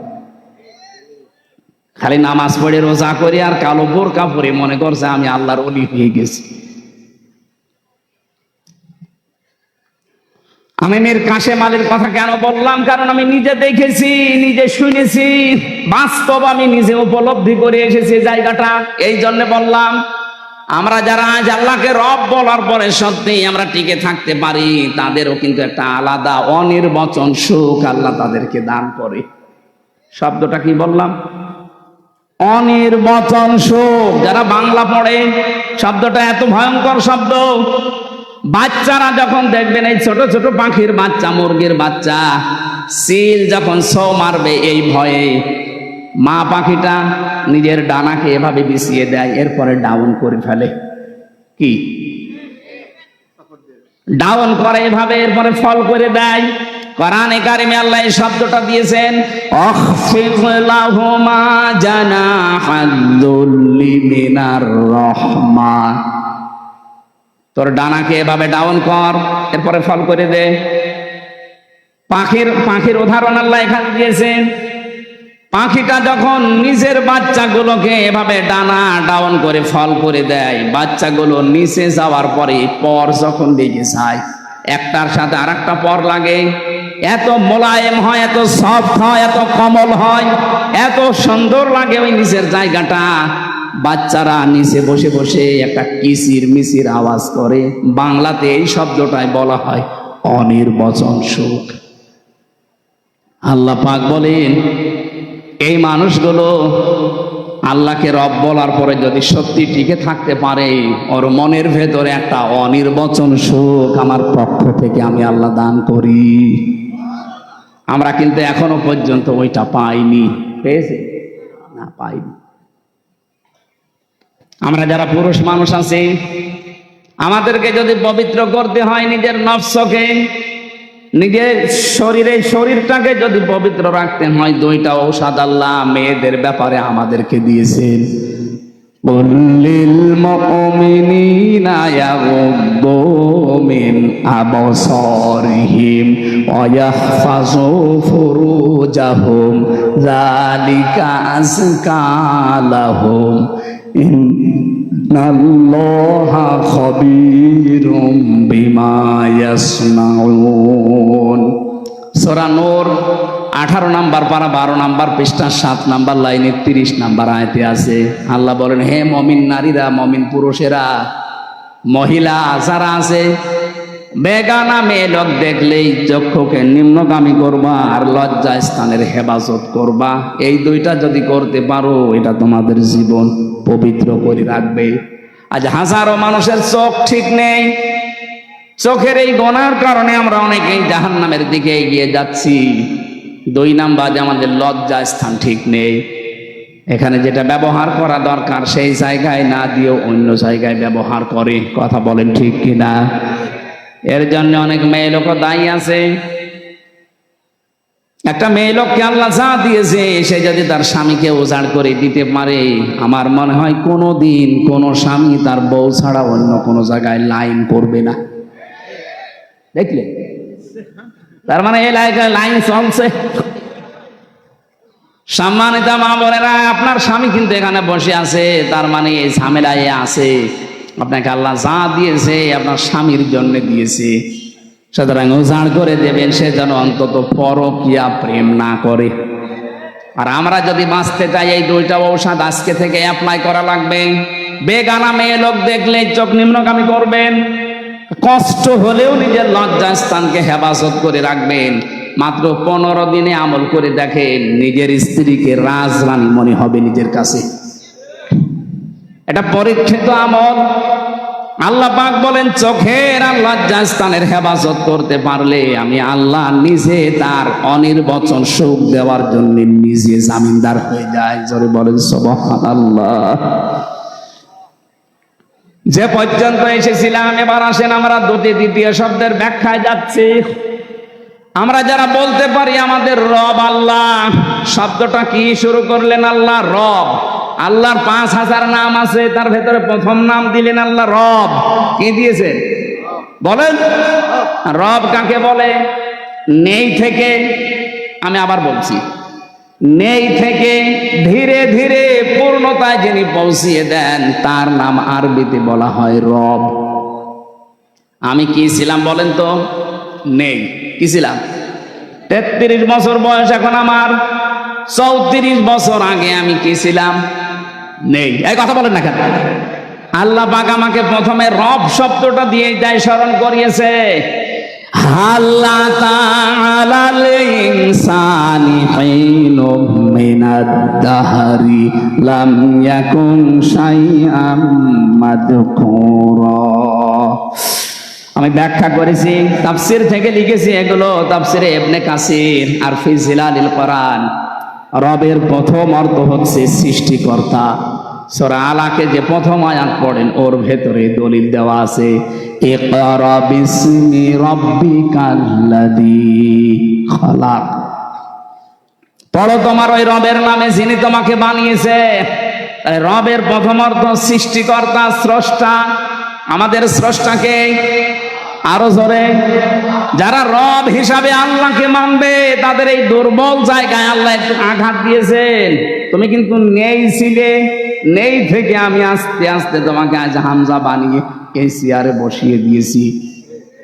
দ্বিতীয় নম্বরে রবের ব্যাখ্যায় পেয়েছি, রব মানে রিজিক দাতা। শুধু আমাকে সৃষ্টি করে শেষ করে দেননি, আমাকে রিজিকও দিয়েছেন। মায়ের পেট থেকে শুরু করে এখনো পর্যন্ত রিজিক দিচ্ছে কে? দলিল দেওয়া আছে সূরা জুমারের 50 নম্বর আয়াতে। এক একটা শব্দে এত কথা ব্যাখ্যা করা আছে, আমি রাত বেশি হয়ে যাচ্ছে বলে সামারাইজ করে ফেলছি। 3 নম্বরে রব মানে মাবুদ, যিনি ইবাদত পাওয়ার একচ্ছত্র মালিকানা, তার যোগ্যতা আছে। পৃথিবীতে বহু কিছু আছে, তারা ইবাদত পাওয়ার জন্য চেষ্টা করেছিল, নিজেকে দাবি করেছিল, কিন্তু ইবাদত পাওয়ার যোগ্যতা তাদের ছিল না। ফেরাউন নমরুদেরা নিজেরাই খোদা দাবি করে বলেছিল আমার ইবাদত করো। আল্লাহ পাক বলেন না, ইবাদত পাওয়ার যোগ্যতা শুধু আমার, কারণ আমি বানিয়েছি তোদেরকে আমার ইবাদত করার জন্য। এই ব্যাখ্যাটা দিয়েছেন সূরা জারিয়ার 56 নম্বর আয়াতে, ওমা খালাকতুল জিন্না ওয়াল ইনসা ইল্লা লিয়াবুদুন। 4 নম্বরে রব মানে আইনদাতা। আমি শুধু তোকে ইবাদত আমার করবি কিভাবে? আমার আইনগুলো মানার মাধ্যমে। 500 আইন আমি তোকে দিলাম, শরীয়তের বিধান, আইন, নিয়ম নীতি। আমার বাংলাদেশে আমরা মাত্র একটা আইন মানি, তাও পূর্ণাঙ্গ না, অর্ধেক। অথচ কোরআনে আইন আছে 500। আমি একটাও যদি মানলাম এখনো 900 কি 499টা বাকি আছে। আপনি রব মানেন কি করে? কবরে যাওয়ার পরে তো বলবে আমার রব্বুকা, বাঙালি হিসাবে যদি বলে ফেলেন রব্বি আল্লাহ, ফেরেশতারা বলবে দাঁড়া, রব মানে 4 নম্বরে আইনদাতা, আল্লাহর কোন কোন আইন মানতিস একটু বলতো, ধরা খেয়ে যাবেন। 5 নম্বরে রব মানে অভিভাবক, এটা নাম 102 নম্বর আয়াতে আছে। রব শব্দের ভেতরে যে 5টা অর্থ 19টা পেয়েছি, সামারাইজ করে আমি 5টা বেশি ব্যবহার হয় পুরা কোরআনে, এই জন্য এগুলো লিখলাম। আপনি একটা একটা করে মিলিয়ে দেখবেন। সৃষ্টিকর্তা, এরপরে সৃষ্টিকর্তার পরে তিনি আমাদের রিজিক দিয়েছেন, এরপরে তিনি আমাদের ইবাদত পাওয়ার একচ্ছত্র মালিকানা যোগ্যতা নিয়ে বসে আছেন। 4 নম্বরে তিনি আইন দিয়েছেন আমাদের চলার জন্য। 5 নম্বরে তিনি আমাদের অভিভাবক। এটা যদি বিশ্বাস নিয়ে পড়তে পারতাম আর মানতে পারতাম, আমেরিকাকে আজ আমরা অভিভাবক মনে করতাম না, ভারতকে অভিভাবক মনে করতাম না, জাপানকে অভিভাবক মনে করতাম না। যেই কথাগুলো আমরা বলেছি এই 5টা অর্থের ভেতরে সব যেন আল্লাহ সামারাইজ করে এর ভেতরে ঢুকিয়ে দিয়েছেন। এই 5টা যারা জীবনে মানতে পারবে, আল্লাহ বলেন 2 নম্বরে সুম্মাস্তাকামু, টিকে থাকা লাগবে এর উপরে। ঝড় ঝাপটা আসবে আল্লাহর আইন মানতে গেলে, না আসবে না? আসবে, আপনাকে টিকে থাকা লাগবে। যদি সত্যি টিকে থাকতে পারেন, ফেরেশতা আসবে সাহায্যের জন্য, মাস্ট বি। আল্লাহর ঘোষণা মিথ্যা হয় না। আমরা ওই পর্যায়ে যেতে পারি না, এই জন্য আল্লাহর সাহায্য পাই না। ভয় নেই, চিন্তা নেই, এই কথা বলতে আসবে। ওয়াবশিরু বিল জান্নাহ, সুসংবাদ দিতে আসবে ওই জান্নাতের, যার ওয়াদা আল্লাহ নিজে কোরআনে কারিমে করেছেন। এই আয়াতগুলো এইভাবে আমল করার মাধ্যমে আল্লাহর পুরস্কার, আল্লাহর সুসংবাদ, যেটা মরণের আগে তিনি ফেরেশতার মাধ্যমে আমাদেরকে দেবেন, সবার জীবনে আল্লাহ ওই পর্যায়ে যেন তুলে দেন। বলেন আমিন। মানুষের ঠিক মতো বসার আগে আদায়ের ব্যাগ দেওয়ায় আদায় কিছুই হয় না। এখন আবার ফের করা লাগবে। ব্যাগটা যাবে, যারা ব্যাগ নিয়ে যাচ্ছে আপনারা দয়া করে টাকা পয়সা যারা এনেছিলেন, আগামীতে যেন এটা বন্ধ হয়ে না যায়। অন্তত 100 বছর হোক, আর 4 বছর হলে 100 বছর হয়ে যাবে।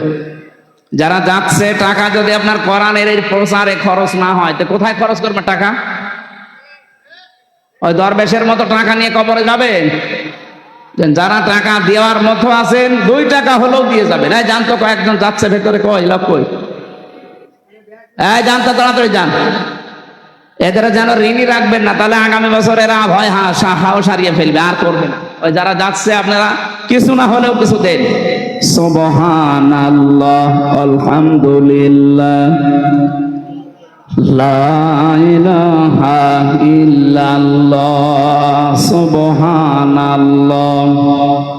চাকরি শেষে প্রভিডেন্ট ফান্ডে টাকা নেওয়া জায়েজ আছে কিনা? 100 ভাগ জায়েজ আছে। যেহেতু 13 ভাগ সুদ হিসাব করে চাকরির শেষে টাকা দেয় না, আপনার এই টাকা নিয়ে ওরা বিভিন্ন জায়গায় খাটায়, ওখান থেকে যে টাকাটা লাভ হয় ওইটা দেওয়ার নিয়ম। আমরা এই যে ব্যাংকিং ব্যবস্থার মাধ্যমে, এখন প্রশ্ন দিলেন, এটা আরো আগে দিতে পারলে আমি ব্যাখ্যায় যেতাম। আগামীতে কোনো জায়গায় আসলে এটা বিস্তারিত একটা ব্যাখ্যা আছে সূরা বাকারায়। আমরা এখন প্রশ্নের উত্তর দেওয়ার আর এখন আর সময় নেই। যারা টাকা পয়সা এনেছিলেন অবশ্যই আপনারা দিয়েছেন। আমি 11টা বাজে, এখন শেষ করে দোয়া করার মাধ্যমে শেষ করে বিদায় নিতে চাচ্ছি। কালকে দিনের বেলায় আছে সকাল 10টায়, সেই জামালপুরে, এই জন্য আমি শেষ করলাম। আল্লাহুম্মা আমিন। লা ইলাহা ইল্লা আনতা সুবহানাকা ইন্নী কুনতু মিনাজ জালিমিন। এই মোনাজাতটা বসে করে যান, 96 বছর চলছে এখানে, বসেন। মোনাজাতের পরে আমার জেলখানায় লিখিত কিছু বই আছে, গাড়িতে পাওয়া যায়, যাওয়ার সময় নিয়ে যাবেন। অনেক তথ্য দেওয়া আছে এই সৃষ্টি জগৎ নিয়ে, ওই গাড়িতে আছে, সাদা গাড়িতে, যাওয়ার সময় নিয়েছেন। লা ইলাহা ইল্লা আনতা সুবহানাকা ইন্নী কুনতু মিনাজ জালিমিন। রব্বানা যালামনা আনফুসানা ওয়া ইল্লাম তাগফির লানা ওয়া তারহামনা লানাকুনান্না মিনাল খাসিরিন। রব্বুল আলামিন বগুড়া জেলার শাহজাহানপুর থানার, তাকিয়ে দেখো হাজারো মানুষ আমরা কোরআনে কারিমের কথাগুলো বোঝার জন্য চাতক পাখির মতো শুনছিলাম। যতটুকুই বুঝেছি তুমি আমাদের বাস্তব জীবনে আমল করার তৌফিক দাও। সওয়াব যদি দিয়েই থাকো, কোটি কোটি করে বাড়িয়ে দাও, কিয়ামতে যিনি আমাদেরকে জান্নাতে নিয়ে যাবে ওই নবীর রওজায় সওয়াব পৌঁছিয়ে দাও। 96 বছর এটা চলছে এখানে। আল্লাহ তাআলা কিয়ামত পর্যন্ত এই অনুষ্ঠানটা যেন এখানে কোরআনের প্রচারে চলে সেই ব্যবস্থা করে দাও। যারা এই অনুষ্ঠানের দায়িত্বে আছে তাদের মঞ্জুর করো। আল্লাহ তাআলা কবরস্থানে কত মানুষ ঘুমিয়ে আছে, কবরবাসীদের জন্য এই মাহফিলে দোয়া চেয়েছে। যত মানুষ কবরে আছে কোরআনের ইজ্জতে তুমি কবরগুলো জান্নাত বানিয়ে দাও।